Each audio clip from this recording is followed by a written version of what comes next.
በኢትዮጵያ በኤሌክትሪክ መኪኖች ላይ የታየው የተጋነነ የዋጋ መናር ከኢራን ጦርነት ጋር ምን አገናኘው? አሜሪካና እስራኤል በጥምረት ኢራን ላይ የከፈቱት ጦርነት በዋነኝነት ዓለም አቀፍ የነዳጅና የማዳበሪያ አቅርቦት አስተጓጉሏል። ኢራን የዓለም ዋነኛ የነዳጅና የጋዝ መተላለፊያ የሆነውን የሆርሙዝ ወሽመጥ መዝጋቷን ተከትሎ የተለያዩ ሸቀጣሸቀጥ አቅርቦት መቀነስ እንዲሁም የዋጋ ንረት ተከስቷል። በኢትዮጵያ የተፈጠረው የነዳጅ እጥረት ተከትሎም የአንዳንድ መንግስት መስሪያ ቤት ሰራተኞች የዓመት እረፍት እንዲወስዱ የተደረገ መሆኑን የተለያዩ መረጃዎች ይገልጻሉ። የዓለም 20% ነዳጅ መተላለፊያ የሆነው የሆርሙዝ ወሽመጥ በመዘጋቱ የተከሰተው የነዳጅ እጥረትም በኢትዮጵያ ዋና ዋና ከተሞች የትራንስፖርት ዘርፍ ላይ ዋና ጫና ማሳደሩም ከነዋሪዎችና ከአሽከርካሪዎች ተረድተናል። ማህበረሰቡና ተቋማት ነዳጅን በከፍተኛ ቁጠባ እንዲጠቀሙ ከወጣው ማሳሰቢያ በተጨማሪ ነዳጅ ለጸጥታ ተቋማትና ለህዝብ ትራንስፖርት ተሽከርካሪዎች በቅድሚያ እንዲሰጥ ትዕዛዝ ተላልፏል። ከሰሞኑ ደግሞ በኢትዮጵያ ኤሌክትሪክ መኪና ዋጋ እስከ ግማሽ ሚሊዮን ብር መጨመሩ ተሰምቷል። ይህ ከፍተኛ ዋጋ ጭማሪ ከኢራን ጦርነት ጋር ይያያዝ እንደሆነም ባለሙያዎች ጠቁመዋል።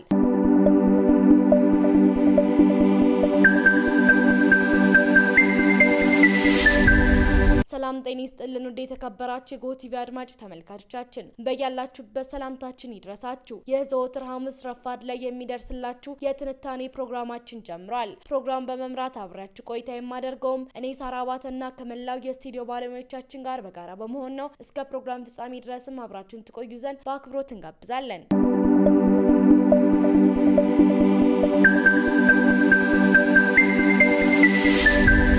በኢትዮጵያ በኤሌክትሪክ መኪናዎች ላይ የታየው የተጋነነ የዋጋ መናር ከኢራን ጦርነት ጋር ምን ያገናኘዋል? አሜሪካና እስራኤል በጥምረት ኢራን ላይ የከፈቱት ጦርነት በዋነኝነት ዓለም አቀፍ የነዳጅና የማዳበሪያ አቅርቦትን አስተጓጉሏል። ኢራን የዓለም ዋነኛ የነዳጅና የጋዝ መተላለፊያ የሆነውን የሆርሙዝ ወሽመጥ መዘጋቱን ተከትሎ የተለያዩ ሸቀጣሸቀጥ አቅርቦት መቀነስ እንዲሁም የዋጋ ንረት ተከስቷል። በኢትዮጵያ የተፈጠረው የነዳጅ እጥረት ተከትሎም አንዳንድ የመንግስት መስሪያ ቤት ሰራተኞች የዓመት እረፍት እንዲወጡ የተደረገ መሆኑም ተገልጿል። የዓለም 20% የነዳጅ መተላለፊያ የሆነውን የሆርሙዝ ወሽመጥ በመዘጋቱ የተከሰተው የነዳጅ እጥረት በኢትዮጵያ ዋና ዋና ከተሞች የትራንስፖርት ዘርፍ ላይ ጫና ማሳደሩም ከነዋሪዎችና ከአሽከርካሪዎች ተረድተናል። ማህበረሰቡና ተቋማት ነዳጅን በከፍተኛ ቁጠባ እንዲጠቀሙ ከወጣው ማሳሰቢያ በተጨማሪ ነዳጅ ለጸጥታ ተቋማትና ለህዝብ ትራንስፖርት ተሽከርካሪዎች በቅድሚያ እንዲሰጥ ትዕዛዝ ተላልፏል። ከሰሞኑ ደግሞ በኢትዮጵያ ኤሌክትሪክ መኪና ዋጋ እስከ ግማሽ ሚሊዮን ብር ድረስ መጨመሩም ተሰምቷል። ይህ ከፍተኛ ዋጋ ጭማሪ ከኢራን ጦርነት ጋር ያያዝ እንደሆነም ባለሙያዎች ይናገራሉ። የኤሌክትሪክ መኪና ዋጋ ለምን ጨመረ?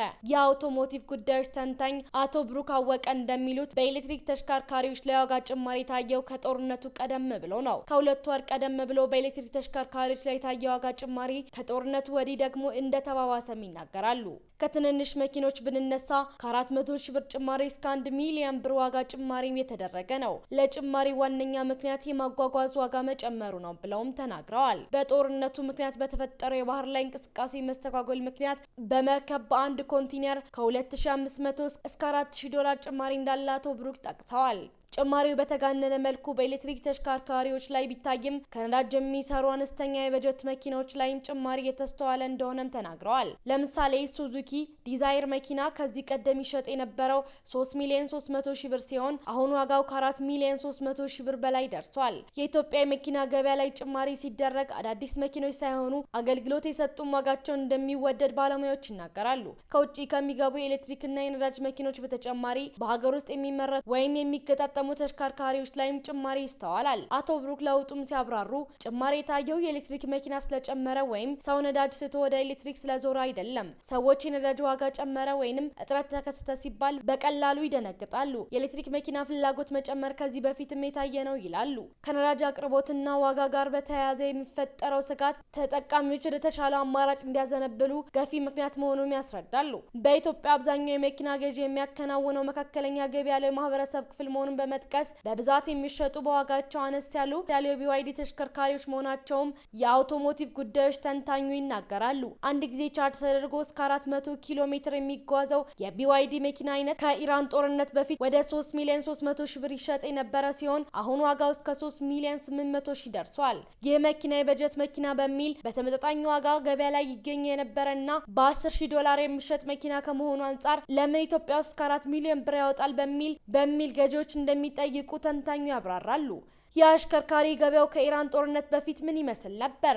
አቶ ብሩክ በመኪና ላይ ዋጋ ጭማሪ ለሚመለከቱት አውሮፓውያን ከ2026 ከገባበት ጊዜ አንስቶ ነው ቻይና ውስጥ የሚወጡ ህጎች የመኪና ሽያጭ ላይ ጫና እንደሚያሳድሩ በመጥቀስ ከቻይና የምንገዛቸው አዳዲስ ተሽከርካሪዎች ባይነዱም ጥቅም ላይ የዋሉ ዩዝድ ተብለው ኤክስፖርት እንደሚደረጉም ይናገራሉ። በቻይና ህግ ተሽከርካሪዎች ለውጭ ገበያ ሲቀርቡ ያልተነዱ ወይንም አገልግሎት የሰጡ ቢሆንም የኤክስፖርት ቁጥር ለመጨመር ነጋዴዎች ማበረታቻ እርምጃቸውን ሲወስዱ ቆይተዋል። ከዚህ ቀደም የቻይና ተሽከርካሪዎችን ስም ለመጠበቅ ሲባል ከተላለፉ አዳዲስ ድንጋጌዎች መካከል ጥቅም ላይ የዋሉ መኪኖች ኤክስፖርት ከመደረጋቸው በፊት 6 ወራት እንዲቆዩ ማድረጉን ይጠቀሳል። ከዚህ ቀድመው ኤክስፖርት የሚያደርጉ ከሆነ ግን መዳረሻው ሀገር ላይ መለዋወጫ ማቅረብ ግዴታ ሆኗል። 6 ወር በመጠበቅ ግዴታ ምክንያት ኤክስፖርት ሲደረጉ የነበሩት መኪናዎች ቁጥራቸው ቀንሷል ሲሉ አቶ ብሩክ ያስረዳሉ። ከአውሮፓውያኑ 2026 የተመረቱ የቻይና መኪኖች አሁንም ኢትዮጵያ ውስጥ አለመግባታቸውም ያክላሉ። በቻይና በኤሌክትሪክ መኪኖች ላይ 5% የታክስ ጭማሪ መደረጉም ሌላኛው የዋጋ ንረት ምክንያት ነው። በእነዚህ ላይ የኢራን ጦርነት የመርከብ መጓጓዣ ዋጋ ላይ ያሳደረው ጫና መጨመሩ ተሽከርካሪዎች ዋጋ መናር የራሱ አስተዋጽኦ አበርክቷል። ከዱባይና አካባቢው ተሽከርካሪዎች የሚወጡ አስመጪዎች እዚህ እያዘዙ ለቀጣይ እዛ እያዘዙ ነበር። የአውቶሞቲቭ ጉዳይ ተንታኙ በሆርሙዝ ወሽመጥ መዘጋትና ጦርነቱ በተፈጠረ ስጋት የተጋነነ የዋጋ ጭማሪ በገበያ ላይ መከሰቱም ይናገራሉ። ለዋጋ መጨመሩ ከቻይና የህግ ማሻሻያ በተጨማሪ በኢትዮጵያ በኩል ያሉ ለውጦችም እንደሚጠቀሱ ባለሙያዎች ይናገራሉ። አስመጪዎች ከውጭ መኪና ሲያስገቡ ለባትሪ ዋስትና እንዲያቀርቡ፣ መለዋወጫ እንዲቀርቡ እንዲሁም ከሽያጭ በኋላ ጥገና እንዲያቀርቡ የሚደነገግ ጠንካራና ለማህበረሰቡ የሚጠቅም ህግ ማውጣቱም ያስረዳሉ። ይህንን መስፈርት አሟልተው ከትራንስፖርትና ሎጂስቲክ ሚኒስቴር የጥበቃ ማረጋገጫ ያደሱ የተሽከርካሪ አስመጪ ተቋማት ቁጥር አነስተኛ ሆኖም ቆይቷል። ከቅርብ ጊዜ ወዲህ ግን የትራንስፖርትና ሎጂስቲክ ሚኒስቴር አንዳንድ አስገዳጅ ሁኔታዎች በማላላቱ የብቃት ማረጋገጫ ያሳደሱ ተቋማት ቁጥር መጨመሩን አቶ ብሩክ ይናገራሉ። ለምሳሌ ጋራጅ መኖር ግዴታ የሚያደርገው ድንጋጌ ላልቶ መኪና አስመጪ ጋራጅ ካላቸው ጋር እንዲጣመሩ ተደርጓል። ለ6 ወራት ገደማ የብቃት ማረጋገጫቸውን አድሰው ተሽከርካሪ ማምጣት የቻሉ ድርጅቶች ቁጥር አንሶ ነበር። ከቅርብ ጊዜ ወዲህ ግን መሻሻል አለ። የተደማምሮ ያሳደረው የዋጋ ጭማሪ ላይ የኢራን ጦርነት ሲከሰት የማጓጓዝ ዋጋ ጨምሯል ብለዋል። የዚህ ሁሉ ድምር ውጤት በኤሌክትሪክ ተሽከርካሪዎች ዋጋ ላይ መናርን ማስከተሉ ያስረዳሉ። የኤሌክትሪክ ዋጋ ጭማሪ ስለምን ከኢራን ጦርነት ጋር ይገናኛል? የኢትዮጵያ መኪና ገበያ ከፍተኛ ድርሻ ያለው ታምሪን ኢንተርናሽናል ትሬዲንግ የኦፕሬሽን ምክትል ዋና ስራ አስኪያጅ ፋኑኤል ኃይለ ከኢራን ጦርነት ወዲህ የመኪና አሽከርካሪዎች የነዳጅ መኪና ፍራቻ እየጨመረ ይመስላል ይላሉ።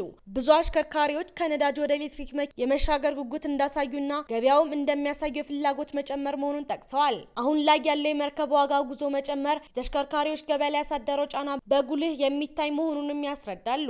ዛሬ ይዘንላችሁ የመጣ ነው ይህንን ይመስል ነበር። ሳምንት በሌላ ርዕሰ ጉዳይ እስከምንገናኝ ድረስ ቸርን ሰንብት።